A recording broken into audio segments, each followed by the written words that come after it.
In a moment, sweetheart. I got a little business to take care of. I got a little job for you, pal. The Forelli brothers have owed me money for too long and they need to be taught some respect.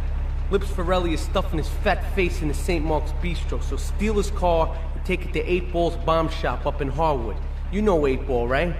Once he's fitted it with a bomb, go park the car where you found it. Then sit back and watch the whole show. But hurry up, he won't be eating forever. So, what was Liberty City like before the Bellic family moved in? Well, it was a lot smaller, but it definitely had a certain charm to it. Grand Theft Auto 3 ushered in a new era of city sandbox games. It took the next step. It created a huge, for its time, sprawling, living city with deep, intricate characters, fantastic plot twists, and just so much content.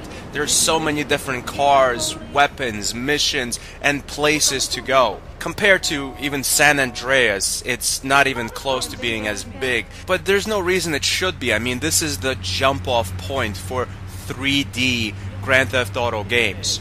The game starts off with a silent protagonist, or really more like an anti-hero, just based on how many people he kills. He is betrayed by his girlfriend, and now he has to seek revenge, find out what happened, and so on and so forth. The story is pretty damn deep. I mean, deeper than anything we've seen in the Grand Theft Auto series up to this point. To tell you the truth, the story is probably better than some of the later Grand Theft Auto games as well.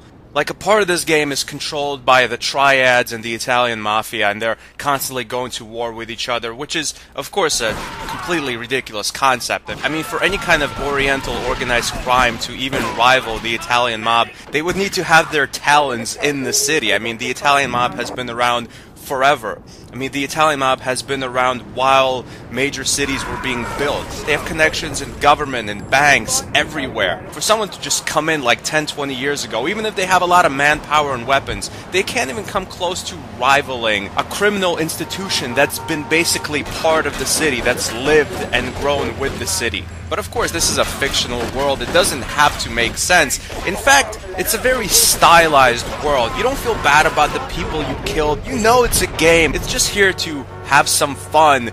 Let off some steam, Bennett. In terms of the kind of different things you do, obviously it's not as rich as GTA 5. You're not going to be playing tennis. But there are side missions. I mean, you can drive a taxi. You can be a taxi man. You can be kind of like a vigilante in a cop car. You can have races, or my favorite thing to do when you're really bored with the game, just to cause some crazy havoc. I mean, after you've done everything there is to do in the game, you can put on some really cool cheats, especially in the PC version of the game, and then just go to town. Like, make your cars float and just do all kinds of weird tricks with them. Give yourself all the weapons and a bunch of armor, and just run around the city, destroying everything, killing people, blowing up cars with the bazooka. It's beautiful GTA carnage with futuristic 3D technology. In 2002, it did not get better than this. Also, the music on the radio. Oh my god, it's so great. I mean, I think this is the second best soundtrack for any GTA game. Of the first one, without argument, I don't even want to hear it, it's Vice City. But this game has some really awesome songs too. I've noticed a lot of songs from Scarface, you know, the movie with Al Pacino, which is just another layer of just pure awesomeness in the game. For younger people who didn't grow up with this game, maybe for people whose first GTA experience was like GTA 4, this game is gonna seem pretty archaic. This is a game that needs to be put in context for its time. For its time, it was just one of the most enjoyable gaming experiences I had. I believe I got it in like late 2001 when the PS2 version first came out, or maybe it was more like early 2002, I don't remember. But I just had non-stop fun with it. It was on another level from any other game I've played up to that point. I think maybe 2 or 3 other games really gave me as much fun as I had in this game. Probably like Metal Gear Solid for the PS1 and like Final Fantasy VII, and maybe I'm missing a few other games, but it was really in that elite circle of games that were just on a completely different level. The Fedor Emelianenkos of games.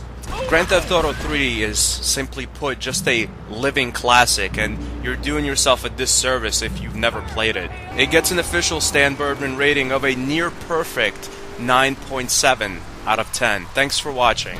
Goodbye, my friends.